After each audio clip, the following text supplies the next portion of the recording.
उत्तराखंड का निकाय चुनाव प्रचार थमने के बाद सीएम धामी ने आज दिल्ली में चुनाव प्रचार किया। सीएम धामी ने दिल्ली के वजीरपुर विधानसभा सीट से बीजेपी प्रत्याशी पूनम शर्मा के लिए प्रचार किया। इस दौरान सीएम धामी रोड शो में शामिल हुए। उन्होंने कहा कि दिल्ली के लोगों को आम आदमी पार्टी से अब छुटकारा चाहिए। लोग बस 5 फरवरी का इंतजार कर रहे हैं कि कब 5 तारीख आएगी, वो कमल खिलाएंगे। आपको बता दें कि सीएम धामी आज शाम 6 बजे करावल नगर से बीजेपी के चर्चित नेता कपिल मिश्रा के लिए भी जनसभा को संबोधित करने वाले हैं।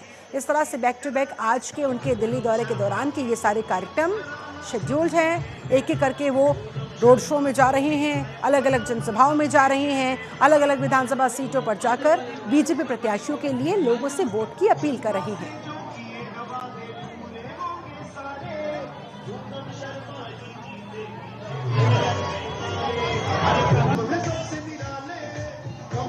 तो देखिए, ये रोड शो कमल खिलाना है।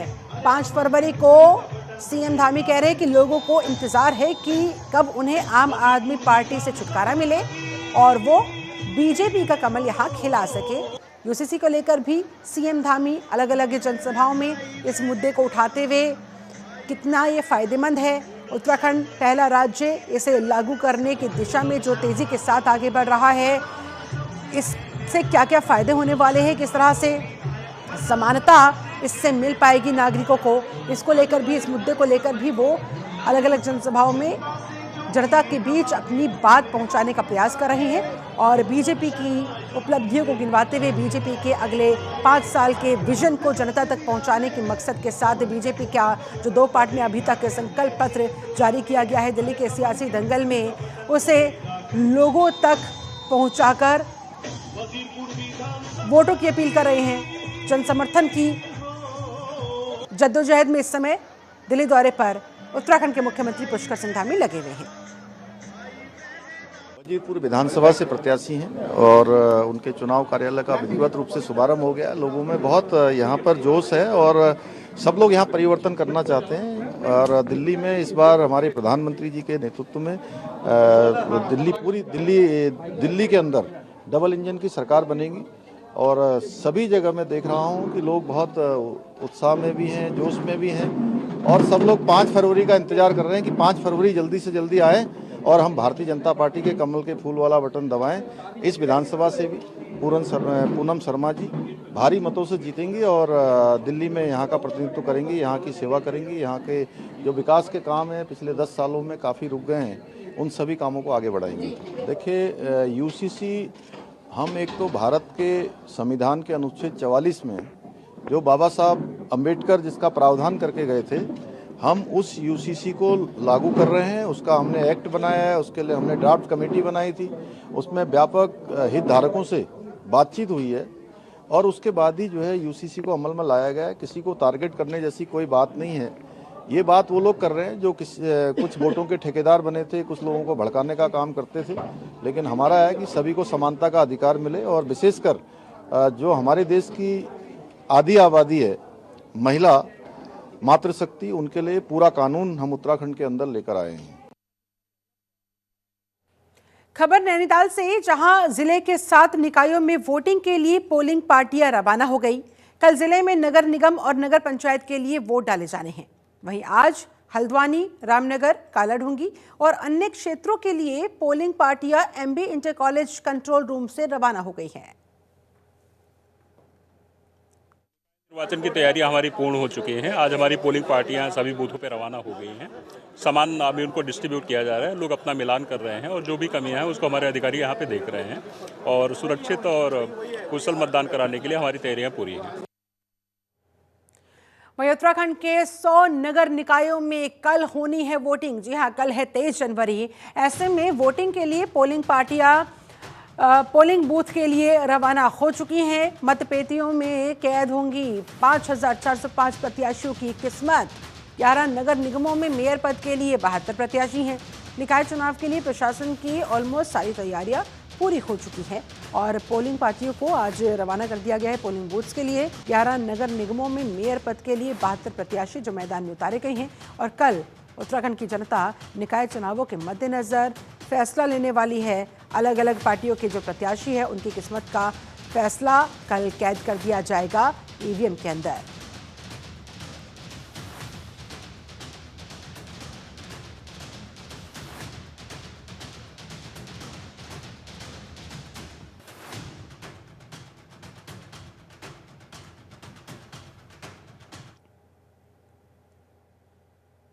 खबर पौड़ी से, जहां कल होने वाले निकाय चुनाव के मतदान के लिए 187 पोलिंग पार्टियों को रवाना किया गया। जिला निर्वाचन अधिकारी ने सभी पीठासीन और अन्य मतदान कार्मिकों को अपनी जिम्मेदारियों का अनुपालन सुनिश्चित करने के निर्देश दिए। सभी कार्मिकों को मतदान प्रक्रिया में पूर्ण सतर्कता और पारदर्शिता के साथ काम करने के इंस्ट्रक्शंस दिए गए हैं। निर्वाचन आयोग ने मतदाताओं से अपील की कि 23 जनवरी को अधिक से अधिक मतदान करें, स्थानीय पर्व के साक्षी बने।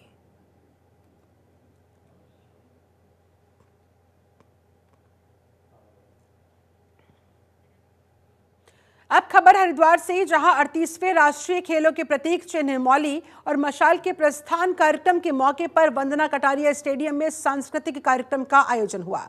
इस कार्यक्रम का आयोजन जिला प्रशासन द्वारा किया गया। कार्यक्रम में उपस्थित खिलाड़ियों और नए मतदाताओं को मतदान के प्रति जागरूक करते हुए शपथ दिलवाई गई। कार्यक्रम के अंत में राष्ट्रीय खेलों के प्रतीक चिन्ह मौली और मशाल को हर की पैड़ी पर गंगा आरती और खेलों की सफलता की प्रार्थना के साथ कोटद्वार के लिए वहां से रवाना किया गया।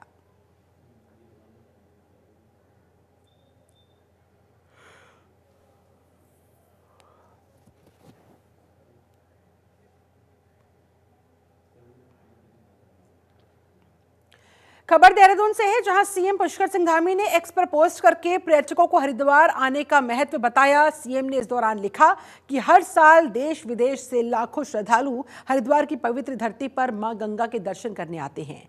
यहां स्थित हर की पैड़ी पर स्नान का विशेष धार्मिक महत्व है, क्योंकि इसे पापों से मुक्ति और आत्मिक शांति का माध्यम माना जाता है।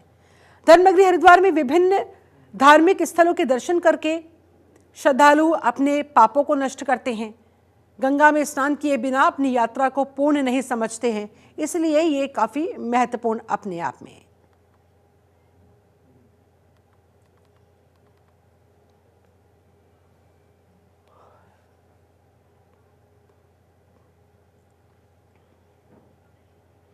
खबर कोटद्वार से है, जहां बीजेपी सांसद अनिल बलूनी ने पार्टी से बागी होकर चुनाव लड़ने वाले नेताओं को लेकर बड़ा बयान दिया। उन्होंने साफ किया कि जो लोग बीजेपी से बागी होकर पार्टी के प्रत्याशी के खिलाफ चुनाव लड़ रहे हैं, उनके लिए पार्टी के दरवाजे हमेशा हमेशा के लिए बंद हो गए। उन्हें किसी भी कीमत पर अब पार्टी में वापस नहीं लिया जाएगा। बड़ी लीड मुझे दिलाने वाला है। पार्टी के नियमों का उल्लंघन करके बाहर गए हैं, वे समझ ले ये परमानेंट पूरी तरीके से उनसे कोई संपर्क नहीं किया जाएगा, ना ही उनसे बातचीत की जाएगी। उनके लिए दरवाजे पूरी तरह बंद हैं। जो पार्टी अनुशासन में और क्षेत्र के विकास के लिए काम करेंगे, हम केवल उन्हीं लोगों से बात कर सकते हैं। प्रदेश में क्या कुछ माहौल है? देखिए, सारी नगर निगमों में मैंने कहा सारी नगर निगम देख लिए, भारतीय जनता पार्टी बड़े अंतर से जीतने वाली है। हमारा जितना भी हमारे पास इनपुट है, जितना भी हमारे पास फीडबैक है, वो बहुत अच्छा आ रहा है। खबर हरिद्वार से, जहां 23 जनवरी को होने वाले नगर निकाय चुनाव को शांतिपूर्ण और निष्पक्ष तरीके से संपन्न कराने को लेकर प्रशासन ने व्यापक स्तर पर तैयारियां पुख्ता कर ली है। इसे लेकर निर्वाचन अधिकारियों ने BHEL कन्वेंशन हॉल में संयुक्त ब्रीफिंग का भी आयोजन किया, जिसमें चुनावी ड्यूटी पर तैनात पुलिस, PSC, होमगार्ड और PRD के जवानों को जिम्मेदारियों के बारे में विस्तार से जानकारी दी गई। बता दें आपको, इस बैठक में तमाम अधिकारी मौजूद रहे, कर्मचारी मौजूद रहे। नगर निगम नगर पंचायत के इलेक्शन से रिलेटेड हरिद्वार जिले में आज एक महत्वपूर्ण ब्रीफिंग है, जिसमें सभी zonal magistrate, zonal police officer और sector magistrate, sector police officer की एक कंबाइंड ब्रीफिंग अभी आयोजित की गई है, जिसमें संपूर्ण क्षेत्र को 3 सुपर जोन और करीब 19 जोन और 49 सेक्टरों में विभाजित किया गया है, जिसमें 3000 से ऊपर पुलिस बल लगा है और हमारे टोटल 600 से ऊपर जो मतदेय स्थल हैं, 209 मतदान केंद्र में, उन पर पर्याप्त पुलिस बल हम लोगों के द्वारा दिया गया है। किसी भी प्रकार की किसी भी चुनौती से निपटने के लिए हम पूरी तरह से सक्षम हैं। आज उसी संबंध में इंटर कोऑर्डिनेशन की एक बैठक है, महत्वपूर्ण बैठक, उसको ब्रीफ करके अभी फोर्स को बाहर किया। खबर देहरादून से, अर्धसैनिक बल का खेलों के लिए मिली अर्धसैनिक बलों की 10 कंपनियां, जी हाँ, इनकी तैनाती होगी वहां पर। सिक्योरिटी इन्हीं के जिम्मे होगी। उत्तराखंड में पहली बार राष्ट्रीय खेलों का जो आयोजन होने जा रहा है, देश भर से आने वाले खिलाड़ियों के लिए वहां पर अरेंजमेंट शुरू हो गई हैं। उत्तराखंड में 28 जनवरी से 14 फरवरी तक ये राष्ट्रीय खेल आयोजित होंगे, जिसको लेकर ये बड़ी जिम्मेदारी दी गई है। 10 कंपनियां इनकी वहां पर तैनात होंगी, अर्धसैनिक बल जिनके जिम्मे राष्ट्रीय खेलों की सुरक्षा रहने वाली है।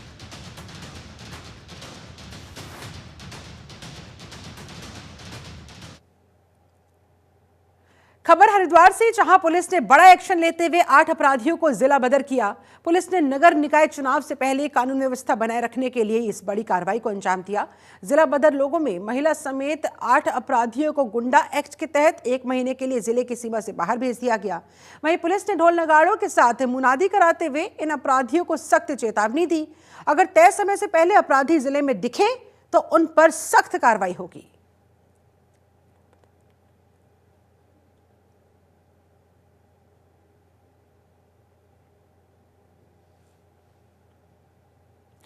हरिद्वार के कोतवाली रानीपुर क्षेत्र में BHEL हॉस्टल के पास जंगल में एक व्यक्ति का शव मिलने से सनसनी फैल गई। घटना की सूचना मिलते ही पुलिस मौके पर पहुंची, जिसके बाद पुलिस ने शव को पोस्टमार्टम के लिए भेज दिया। शुरुआती जांच में मामला संदिग्ध बताया जा रहा है। पुलिस के मुताबिक मामले की जांच शुरू कर दी गई।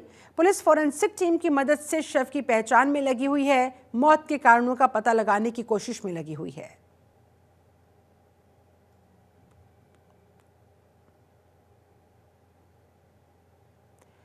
खबर चमोली से, जहां डीएम संदीप तिवारी ने प्रशासनिक अधिकारियों के साथ राजकीय बालिका इंटर कॉलेज गोपेश्वर में बनाए गए स्ट्रांग रूम और मतगणना कक्ष का निरीक्षण किया।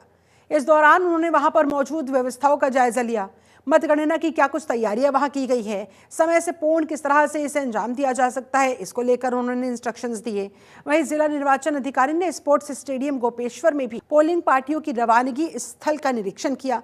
बता दें, निकाय चुनाव के लिए 22 जनवरी को सभी पोलिंग पार्टियां रवाना कर दी गई। इस दौरान जिला निर्वाचन अधिकारी ने रवानगी स्थल पर निर्वाचन सामग्री वितरण के लिए काउंटर्स, साउंड सिस्टम्स, पार्टी के बैठने की और वहां पर भोजन की सारी व्यवस्था किस तरह की गई, साफ सफाई आदि को लेकर क्या कुछ वहां पर इंतजामात किए गए हैं, इसका निरीक्षण किया।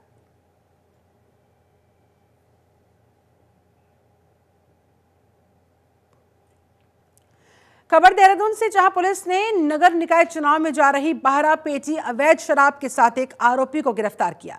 बता दें, टिहरी गढ़वाल पुलिस और CIU की संयुक्त कार्रवाई में वाहन को भी सीज कर दिया गया। निकाय चुनाव को देखते हुए पुलिस लगातार छापेमार कार्रवाई को अंजाम दे रही है। 23 जनवरी को निकाय चुनाव के लिए मतदान होना है, जिसके मद्देनजर ये सारी तैयारियां।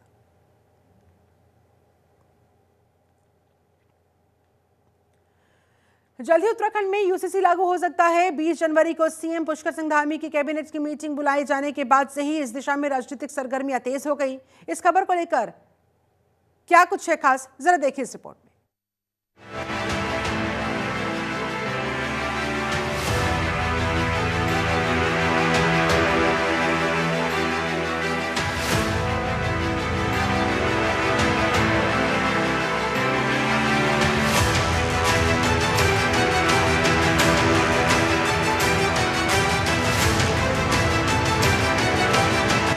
उत्तराखंड में जल्द लागू होगा common civil code. CM Dhami को हर तरफ से मिल रहा सपोर्ट। रजत जयंती वर्ष में बदलेगी तस्वीर। UCC को लेकर विपक्षी पार्टियां गंभीर। अपने रजत जयंती वर्ष में प्रवेश करने पर युवा उत्तराखंड को यूनिफॉर्म सिविल कोड यानी UCC का नया कानून मिलने जा रहा है। मुख्यमंत्री पुष्कर सिंह धामी ऐसे नेताओं में शुमार हैं जो बहुत ही शांति से बड़े फैसले लेते हैं। वहीं उनके फैसले को लेकर जनता और सरकार में आम राय भी बन जाती है। लेकिन सीएम धामी की ये खासियत रही है कि वो अपने फैसले को जमीन पर उतार कर ही मानते हैं, फिर चाहे UCC हो या कोई अन्य फैसला। मुख्यमंत्री पुष्कर सिंह धामी की UCC जल्द लागू होने की उम्मीद जताई जा रही है। इस कानून में शादी से लेकर जमीन जायदाद में अधिकार और लिव इन रिलेशनशिप को लेकर भी नियम बनाए गए हैं। नए कानून में लिव इन रिलेशनशिप में रहने वाले जोड़ों को रजिस्ट्रेशन कराना जरूरी होगा। ऐसा माना जा रहा है कि जनवरी के अंतिम हफ्ते में ही उत्तराखंड में UCC लागू हो जाएगा। हमने वायदा किया था 2022 के चुनाव में कि राज्य के अंदर रहने वाले हर एक व्यक्ति के लिए, चाहे किसी जाति का होगा, किसी पंथ का होगा, किसी समुदाय का होगा, कि हम सबसे पहले नई सरकार के गठन होते ही जो हम आदरणीय मोदी जी के नेतृत्व में 2022 में इस चुनाव में गए थे, हमने कहा था कि हम देवभूमि में रहने वाले हर एक व्यक्ति के लिए एक समान कानून लागू करेंगे, और हमने वो वायदा पूरा कर रहे हैं। हम आज मंत्रिमंडल में इसका सर्वसम्मति से प्रस्ताव हमारा पारित हो गया है। बहुत जल्दी इसी माह हम इसको लागू करने वाले हैं। यूसीसी की खासियत सभी धर्मों के लिए समान कानून, एक देश कानून का नियम, विवाह तलाक गुजारा भत्ता भी एक नियम, उत्तराधिकार के लिए भी एक ही कानून, शादी का रजिस्ट्रेशन अनिवार्य होगा, संपत्ति में बेटा बेटी को समान अधिकार, मुस्लिम पर्सनल लॉ गैर जरूरी होगा। उत्तराखंड में यूसीसी लागू करने को लेकर जहां सरकार फ्रंट फुट पर काम कर रही है, तो वहीं कांग्रेस इसका विरोध कर रही है। कांग्रेस का कहना है कि बीजेपी समाज को दो गुटों में बांट रही है, लेकिन ऐसे कानून जिनसे देश और विदेश का हित हो, उसका विरोध कहां तक सही है, ये कांग्रेस की नीयत पर सवालिया निशान लगाता है।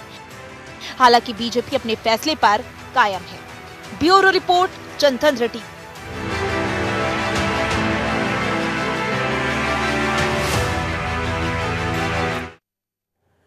चलिए, इसके साथ उत्तराखंड लाइव में फिलहाल बस इतना ही। बने रहे जनतंत्र टीवी के साथ। नमस्कार।